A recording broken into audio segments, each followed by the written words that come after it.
suñu internautes yi. seen internautes yi n'est-ce pas. donc maa ngi ziar ñoom ñëpp di leen bal ak di leen bal wax di ñaan yàlla li ñu duggee tàmbale ko ak bismillah man xim ak li ak alhamdulilah rabbil alamin di ziar waa No Stress Land di ziar aussi mes anciens camarades du Prytanée de Saint-Louis. groupe bi su taxawee ak ñoom ak tamit les gars de la cathédrale. merci beaucoup di la wax dal ak jàmm alors Amina yaa ngi fi yow laa waroon njëkkee sax nag ci nuyoo bi waaye benn la rek nuyu naa la. invité moom boo ko amee da nga koy dalal ba pare ci noonu lay jaaree Koura di la nuyu bu baax a baax c'est un plaisir encore une fois ñëwaat ci plateau Midi King bi di wax suñu invité dalal ak jàmm monsieur Ndiaye kontaan bu baax recevoir la di nuyu ñi nga xam ne ñoo ñuy seetaan tous les jours sur Presse Afrique TV mais également de nous suivre via notre plateforme presseafrique.com. mi ngi ko ma bàyyi la rek nga enchaîner ak sa gan. d'accord noonu la ñuy defee Koura alors monsieur Ndiaye maa ngi lay nuyuwaat bu baax a baax di la dalal suñu plateau dama bëgg nag ñu def un peu la genèse li nga xam ne nii moom mooy No Stress Land mu bëggoon xam tur bi lan lay signifier ak aussi nan ngeen def ba mettre ko en place et aussi en quelle année ngeen décider daal di koy mettre en place. Bon, maintenant on dira plutôt Sanou au nom de monsieur Ndiaye, c'est vrai. Oui, Sanou, d'accord. Pour décrisper l'atmosphère, n'est-ce pas? Possible. Alors, groupe bi mi ngi juddu en novembre 2012. Exactement le 25 novembre 2012. mu coïncidé woon ak Tamxarit, n'est-ce pas? Je disais avant-hier sur le plateau de Nicolas à Sud que Tamxarit dañu lekk suñu cere ba bien. Le lendemain yeewu julli fajar def suñu werdi et tout. Après dem dans la grasse matinée. Donc si grasse matinée boobu la gént No Stress Land. Fekk na dama ko tàmmoon di utiliser en termes que je disais constamment parce que moi je fais après le département d'anglais, n'est-ce pas, de l'UCAD. Donc me doon wax groupe bi nekkoon nous c'est un No Stress Land, No Stress Land. Mais dans le rêve, No Stress Land m'est apparu comme étant un groupe, un nouveau groupe bu bees ak ay visions novatrices ak ay des membres, des nouveaux membres. Et puis c'est ça ma yow rek ordinateur c'était près de moi. Ordinateur bi créé groupe bi et c'est parti comme ça. Voilà yàlla def si nag sutura def si bayre def si barke. di gërëm nag ñëpp yi nga xamante ni depuis le début ñu ngi ànd ak man ci loolu. yombul woon de. ah météo c'est combien de membres? Ben écoute, le nombre, j'ai pas tellement envie de parler du nombre parce que récemment on a subi un bug. Ok, oui. Du coup, on s'est retrouvé avec environ 10 000 membres. Hein, qu'on n'a pas validé nous. On ne sait pas. Je dis la technologie, des fois c'est des différences. Ok, mais sinon on était environ 700, 800 autour de ça. D'accord. Ouais. Mais là on est en train de procéder par élimination. Nous éliminer les gars parce que franchement c'est des profils. Il y en a qui sont suspects, il y en a qui sont. En réalité. Ils ne sont pas membres du groupe. D'accord. Votre cible, c'est évidemment les Sénégalais, sûrement, pour le moment. Oh, mais pourquoi l'appellation No Stress? Sans qu'il y ait une faculté anglais, département anglais. Pourquoi pas indi won ko ben dénominatif bo xamanteni c'est purement Wolof ñu mën ko capter? Tu penses pas que No Stress c'est attrayant, c'est captivant? Ça passe pas inaperçu hein. En fait, xam nga souvent ñi nga xamanteni dañu jaar département anglais. dañu bëgg làkk anglais. loolu moo tax certainement le mot No Stress Land ñëw. te bi mu ñëwee honnêtement man dama ko tàmmoon di utiliser et puis voilà je pense loolu la. mais donc on pourra dire surtout que c'est un je veux dire un espace convivial. Un espace virtuel. Il était virtuel mais aujourd'hui il a dépassé le stade du virtuel. Aujourd'hui on est allé au réel. Avec vraiment beaucoup de réalisations. Et même des rapports humains intenses dans le groupe. Alors si c'est une page Facebook da ngeen bind ci kaw No Stress Land ngeen ne une autre vision de l'humanité. L'humanitaire. Humanitaire. Qu'est-ce qui fait votre particularité? Notre particularité, c'est parce qu'on a voulu franchement révolutionner l'humanitaire à travers Facebook. Vous savez, Facebook initialement c'était pas pour ça. Donc on s'est dit parce que bi ñu créé groupe bi au départ c'était des rencontres, c'était du fun, n'est-ce pas? Exemple Koura dafay anniversaire, les membres du groupe ñu def suñu mbooloo ñoo bett ko ak suñu ay cadeau bégal ko bett ko pareil pour Amina pareil pour Ibrahima Lissa Faye pareil pour Fana Cissé et cetera léegi nag ñu dem ba ci biir on s'est dit maintenant gars yi dootuñu xar deewee su mbote on va essayer de joindre l'utile à l'agréable. Ramadan 2013 jot je pense que c'était le 27 juin ñu jékki-jékki ne gars yi bien quelques jours avant hein, n'est-ce pas ñu ne gars yi dañu war weeru koor bi yëpp est-ce que dañu mën def tuuti social. Alors on s'est dit maintenant c'est quoi comment procéder. chacun devait essayer de contribuer et inviter ses parents proches, lointains, collaborateurs, amis, à contribuer aussi pour le social. D'accord. Yàlla def ci sutura. Pour un premier coup, on a pu offrir des rations alimentaires à 15 familles. te ñun nag dañu xaw a waane ñun c'était pas des petits paquets et tout ñun saaku ceeb la ñu doon jox. saaku ceeb 50 kilos. jox la 10 litres d'huile.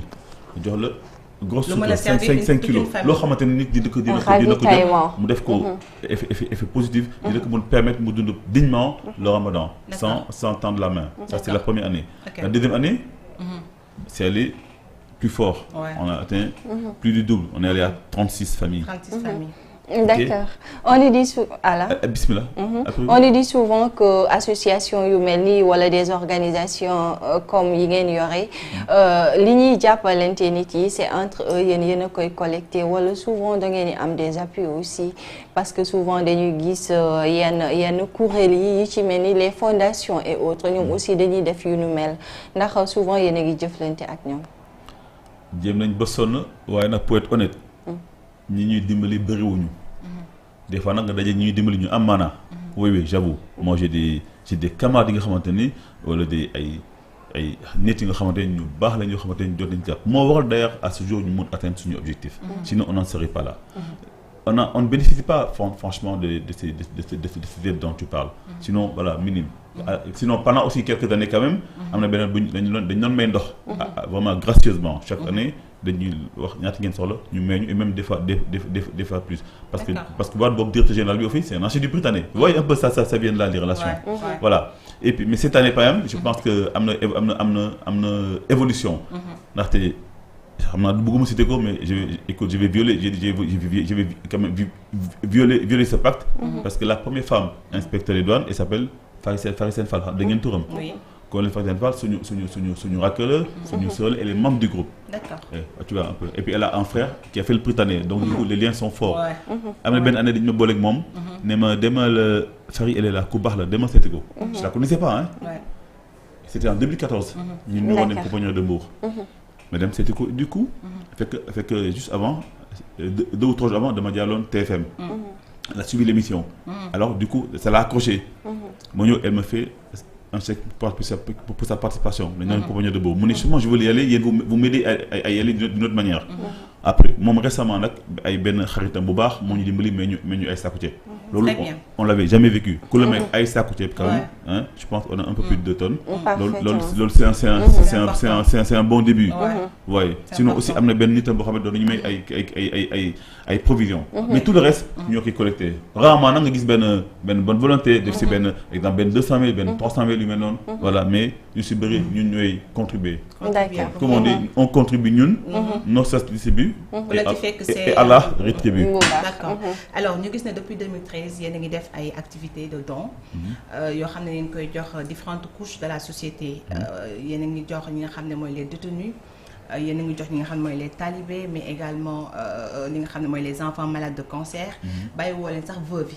Ciblage boobu nan lay demee est-ce que dafay da ngeen di c'est sur une demande wala yéenay toog ne tey dañuy dem ci prison bi wala dañuy dem xool xale yi feebar. Bon pour les veuves suñu benn membre moo ñu interpellé woon.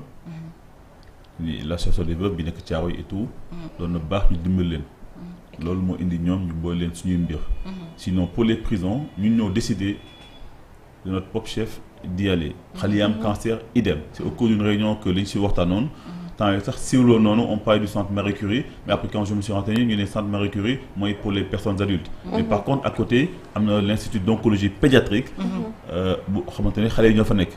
Alors ma am benn jigéen bu fa nekk je vais encore la citer. keneen muy docteur Ndella Diouf maam Ndella Diouf. moom sama rakk la son frère aussi ñu defandoo Britannique et puis ñun ñoo dëkkandoon plateau bu yàgg. Voilà et puis suñu jàngandoo cathédrale.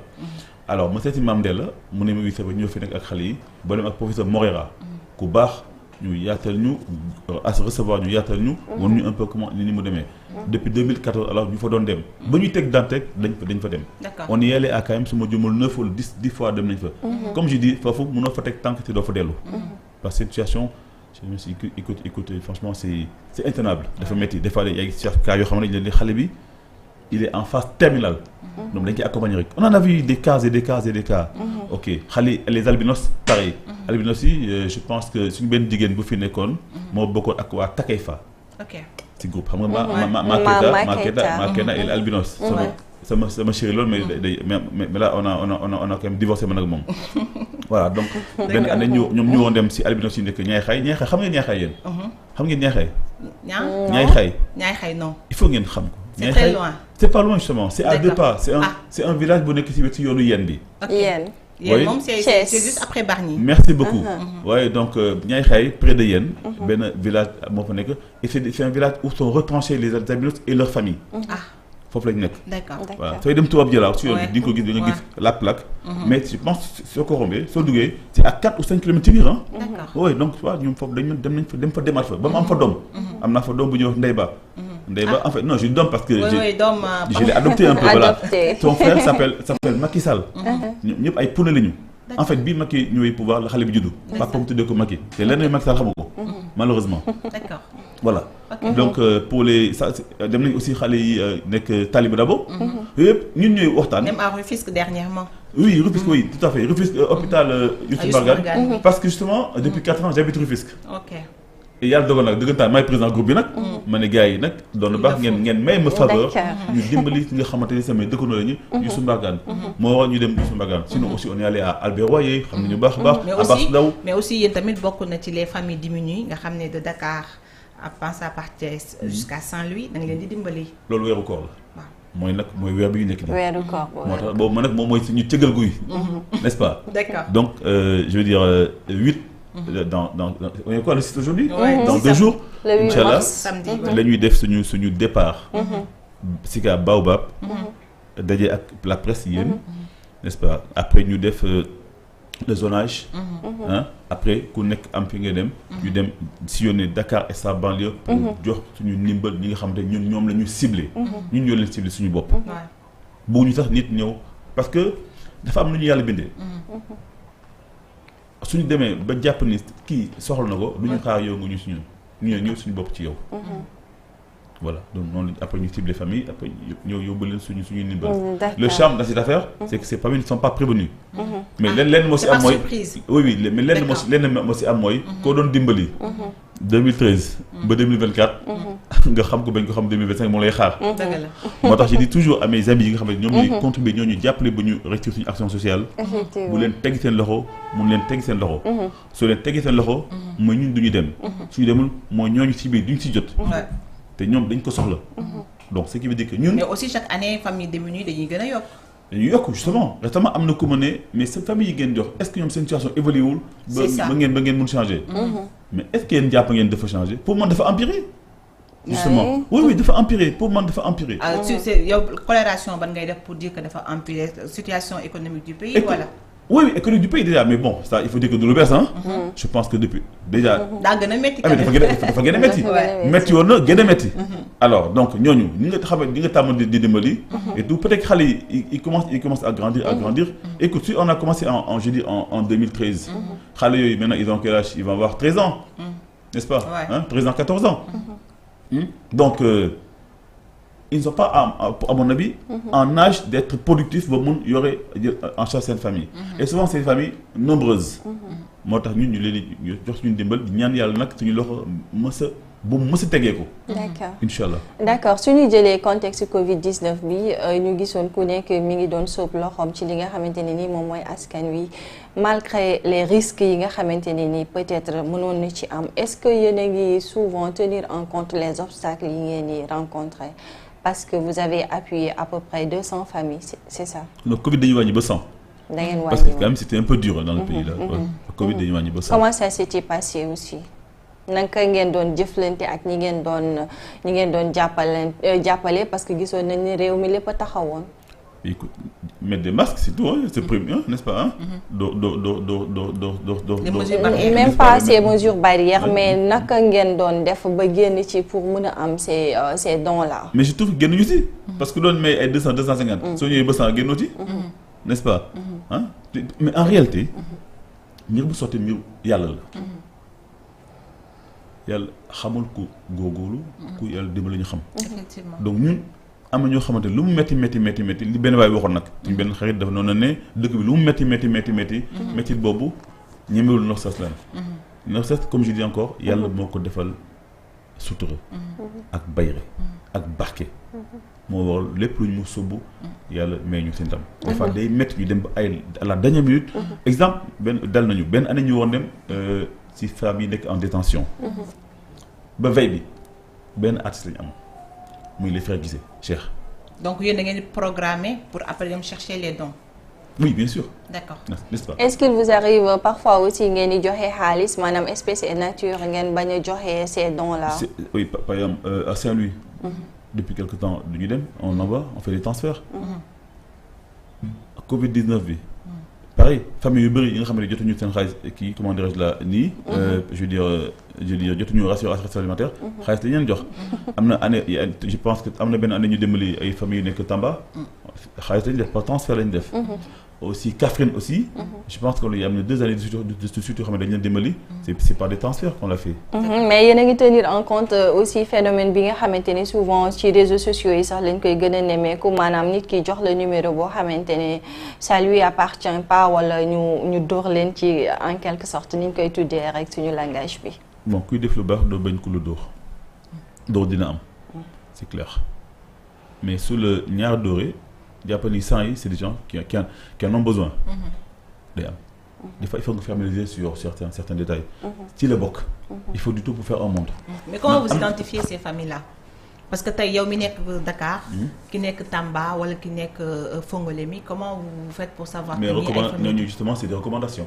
D'accord suñu benn membre par exemple mën a dëkk Tamba. mais franchement suñu koñ bi bëgg naa ñu dimbali leen parce que dafa métti. alors mooy ciblé peut-être 4-5 familles si ça dépend. ñu yónnee ko xaalis. après moom mu jox leen ki nekk Kaffrine pareil ki nekk Kaffrine c'est un de mes promotions un de mes promotionnaires du Prytanée. ñu defandoo Prytanée donc moo ñu waxoon vraiment bëgg ngeen jàpp si. donc soo xoolee Kaffrine Fatick Sédhiou Kolda yi dëkk yooyu dafa métti. dëgg la di Thiès bi pareil. oui Thiès par exemple. Thiès fii bi ñu fay dem dafa am benn xarit. major Makodou il est de l'armée. moom dafay yëngu en même temps si social. d'accord man biñ ma am benn opération bu mu suivi woon moom après nekkoon sama kinésithérapeute di ma doon ma suivre. ci waxtaan wi man nag gis nga no stress. sama doom la. fu ma dem j'en parle. et du au cours de nos séances. dañuy wax bokk social mu ne moom day œuvre dans le social. ma ne ko fan mu ne ma Thiès ma ne ko très bien ñun on va à Thiès.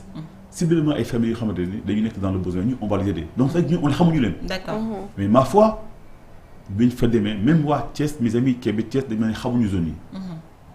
des gens qui vivent dans une précarité extrême. oui moo waral sax ren. ñu bëgg a yokk cible ba 300. pour mun yokk lim bi dem Thiès. d'accord d'accord am na solo bu baax alors beneen kii bi ma la si wax rek mooy gis nañ ne de 2013 à 2024 jox ngeen lu toll ci 7751 bénéficiaires. 1751 non parce que le calcul d'après. non mais tout ça d'après les chiffres données yi nga yore. Amin non on est non société non 1000 ça dit que 15 la woon. après 20 après 36 après 100 après 200. 1751 1751 familles je pense. d'accord alors yéen actuellement yéen la moo nekk seen objectif pour atteindre ko combien de familles. cette année oui cette année. cette année 300 familles la ñu ñaan yàlla may ñu la mais nag voilà justement tu me permets aujourd'hui de rebondir sur ça. pour lancer un vibrant appel suñu ñi ñuy jàppale. yàlla dimbali nañu ba ñu am déjà je pense on a 125 sacs de riz. am na ku ñu may 100. am na ku ma waxtaanal tey. mu ne ñu dinañ jox 25. muy 125. donc des na lu bëri. on est vraiment loin de l'objectif. On est à 2 pas, 2 jours de l'événement. En fait, bon, c'est pour Dakar. Sinon, c'est une semaine après. Donc, ça veut dire que les contributions peuvent encore venir. Donc, il ne faut pas que les gens pensent qu'on a atteint l'objectif parce qu'on a eu ces dons-là. Desna encore.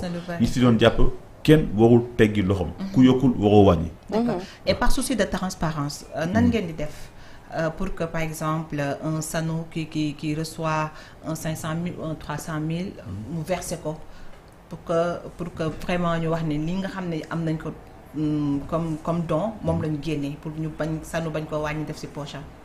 D'abord d'ailleurs si j'aime bien cette question. dama lay wax benn anecdote bi ñu njëkk def social en 2013. ñaan jot ci ñu la bokk si la bokk dañ on a des exemples dañ koy accepté. Alors je me rappelle que bi ñu waree def suñu levée de fonds bi. gars yi ñu ngi mu doon xaar man. parce que ñoom ils étaient déjà sur place man ma yéex a ñëw. fekk dafa am fu ma waroon jaar des gens qui m'avaient promis dañ may jox seen contribution. ku ma jox ma dugal sama poche ku ma jox ma dugal ku ma jox ma dugal ku ma jox ma dugal. bi mu ñëw ñëpp ñaata nga man ne xaw ma ñaata la am. du coup gis nga suspicion yi gën a yokku. waxuma dara mais gis nga bi may yulli sa poche di teg di yulli di teg. di yulli di teg ba mu bëri. ñëpp a tëj seen gémmiñ.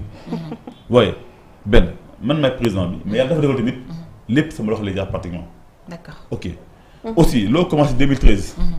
amul tànk gannaaw am dem tànk kanam. donc ça veut dire que je pense c'est entre de bonnes mains.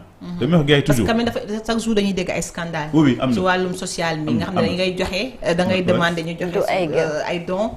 amaana da ngay dem ubbi sa boutique baa nga dem ut sa loo jaay. daal di joxe juste quelque benn pourcentage. D'accord mais tu sais Aminata. ñu vente yàlla dafa ñu sutura. donc quand même je suis dans le transport aérien je suis quand même cadre dans le transport aérien. n'est-ce pas. je sais pas yàlla dafa lu mu sutura bi nga xamante ni. am naa fu ma dugal sama njaboot. am naa salaire bi nga xamante ni may maa ngi si sant yàlla ba mun naa si dimbali mun naa si yore sama bopp. dimbali samay waajur. samay doom ba sant yàlla. donc je pense que tabaarkalla macha allah donc aussi des parties tamit solvable. balaa ngay mun entreprendre yenn initiative. Au départ j'ai eu des gens des amis même yoo xamante ni ils avaient des suspicions des doutes. C'est normal aussi dañ koy nangu. mais ñoom si wàllu seen bopp ñeneen ñoo ñëw ba ne ma au départ dañu amoon doute est-ce que vraiment li ngeen nekk c'est du sérieux ou pas. dañ dem ba ci biir. xam ni que lii amul lu ñuy laam-laamee. donc vous voyez damay wax encore gars yi toujours. li am solo ba am solo. tout ce qu'on reçoit na delluwaat si Nostrasland. je veux dire société yu bëri day am toutes les mesures toutes les dispositions sont prises. il y a un dispositif mis en place. pour que du am faute pour que du am. comment ni ñu koy waxee sax ay détournement. amul xool fi état bi mais voilà très bien ñun malgré tout cela. mais dëggam système yooyu la gars yi di mën def fraude. sax très bien il est arrivé même chez nous il est arrivé des gens collectés ils n'ont pas reversé. c'est arrivé. oui mais seulement ça nous permet de grandir. moo waral restructurer aussi. oui moo waral aujourd'hui dañu am numéro bi nga xamante ne. kuy yónni donc par exemple fa nga koy yónnee. du ñàkk nag sama yenn xarit yi. il me l'a directement sur mon numéro. mais après man on a comme dama koy remercier ci numéro bi. parce que man Ndoxes wax naa la Ndoxes. maa ko créé sans l'avis de personne. sa bébé la. waaw loolu du ma ko niiru yàlla. mais encore une fois. créer groupe c'est rien c'est en un clic on crée un groupe. mais mbooloo mooy tax groupe taxaw. moo tax mbooloo boobu il faut nga gërëm leen sant leen. il faut nga ñëwantal leen. effectivement moo tax ñun c'est des relations très sincères moo tax ñu gëte. ñoom xam nañ man maay kan man xam naa ñoom ñooy ñan. la confiance d'abord. oh oui tout à fait et puis man je dis même nous on évolue sur la base de la confiance. Aminata ñi may jox seen xaalis. bokkuñu ci groupe bi. ils me demandent pas de compte tu sais. n'est-ce pas. oui mais après ils voient. que ñoom li ñuy joxe mi ngi nii ngeen défi depuis bi ñu commencé ba léegi ngeen défilé te xoolal on peut passer toute la journée di défiler. sans que image répétée wu. les bienfaits parce que wax nañ leen ce qu'on a eu à faire comme action sociale. vraiment ñu ngi si sant yàlla bu baax. même d'ailleurs au-delà de ces dons là. dañuy gis ne da ngeen di def lu mel ni séance déparasitage defoon ngeen ko fële ca tribunal bu camp pénal. da ngeen def aussi par exemple da ngeen di ñëw. au moment où ngeen def ay dons da ngeen def don de sang. mais aussi parfois da ngeen di bëgg sax di bégal.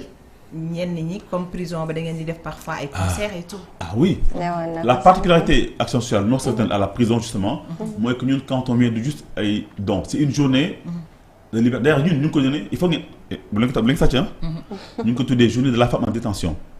ça c'est une création de Nostrasland. journée bi ñu def à la MAF de Liberté 6. wala à la MAC de Rufisque. loolu ñun ñu ngi ko tuddee journée de la femme en détention. loolu à la loolu Nostrasland la. suñu ñëwee ñoom sax ñoo ko waxoon. am benn année ñu ne non c'est ñi fi jot a jaay ñëpp yéen seen boss moo ñu gënal. ndaxte en plus des dons dafa am lu indi. oui pourquoi parce que dafa am une diversité d'action bi ñuy def. quand on arrive le matin a priori. c'est quoi ndekki. ok mais pas toujours hein. après mu am partage ak ñun ak ñoom. friandise. collation. après cela mu am. concert am comedy show dañuy ambiance forêt doo xam kan mooy détenu doo xam kan mooy directrice prison doo xam kan mooy membre doo certain déparasitage aussi c'est très important. oui parce que en fait bokkul suñu culture. effectivement oui donc le matin quand on arrive c'est une séance de déparasitage mais loolu il faut ñu koy intégrer ci ñun ñëpp ñun dans nos coutumes là au Sénégal tàmmuñu ko nag ñu bëri ñu yow kañ nga ngi jël déparasité wu tu vois. non man yàggul quand même sérieux man mi wax ni dañ fa mi bëgg yàgg. je pense que dans la du yàgg. ouais donc il faut ñu ko si boole. donc moo tax artistes yooyu moo tax merci il faut ñu leen gërëm sant leen. amul benn artiste ay bénévole lay. merci amul benn artiste bu ñëw si ñun. laaj ñu dërëm même passe d'ailleurs j'en profite pour dire que Yoro Ndiaye. Frère Guissé yi. Fallou Dieng ñoom sax dañuy contribuer ak Wantit. Wantit réalisateur ñoom dañuy contribuer. Wantit il amène des artistes mooy indi ay ñoom Vigie ay ñoom Amira Akhlou Brick mu leen indi. man lay wax benn année à la veille de l'action sociale à la prison benn artiste moom muy Frère Guissé yi. moo woo ko Cheikh ya formidable. mu ne ma ne ko Michel on a un problème. affaire bi suba la amuñu benn artiste bu dul yow. est-ce que yow mënoo xool sa gars yi autour de parce que ñun ma sax artiste jamono yooyu. dama jàppoon ni que y avait une très franche collaboration. très fluide entre artistes ba ñoom da ngay war a gars yi ñëw. c'est là qu'il a décroché Yoro Ndiaye. Yoro Ndiaye ne moom tàmm na ñëw donc dañ ko woo si. woo nga daal si Goxum Sow. mu ne foofu bureau moom la donc il vient. Yoro Ndiaye ñëw. après amoon na Baye Babou. qui a fait un truc avec Pape Diouf non je pense. Baye Babou le Gambien. mais oui ak tamit dëggati moo woo dëggati. dama jëm moo ko xam. après ma ne ko elle n'a pas réussi à le convaincre parce que voilà c'était un peu tardif. moo ko ni ko mooy baalu wax et tout wax ko li comment dirais-je là que dafa jàmp. moo tax ñu ngi jégalu. mais le lendemain dëggati ñëw. ñu ne ñu Baye mun naa mu ñëw Baye Babou jógee Gambie mi guddi. mais ay xaw ma ban heure la ñu wax Baye Babou est à Dakar. alhamdulilah. après Abdou Guité ñëw. voyez un peu. mais ça a été. on a commencé benn artiste xaw ma une dizaine d'artistes finalement. fa nga xam ne mbir bi mbiru yàlla la. ñun c'est comme ça moo tax artistes yi amuñu seen pay. ils ont fait de nous le groupe mais maa ngi si yow là. ils ont fait de nous un groupe de référence. am na aussi d'autres artistes du groupe. n'est-ce pas am na benn année sax Takei Faté bi ñëw na fi woy foofu Jacques ñëw na woy foofu. ay ñoom Mansour Sall le prof c'est un artiste aussi. parce que nit ñi bu ñu déggee social aussi dañuy bëgg ñëw def dara. Abiba tamit ñëwoon na. Abiba foo ko wooyoon moom foo ko woon. je pense qu'il habitait à côté pas loin. n'est-ce pas donc oui doon na ñëw tamit Amira franchement. OMG. Oumy Gueye. oui boobu sooy lim. doo fi jógee benn année Fatou Laobé bi ñu ne benn année.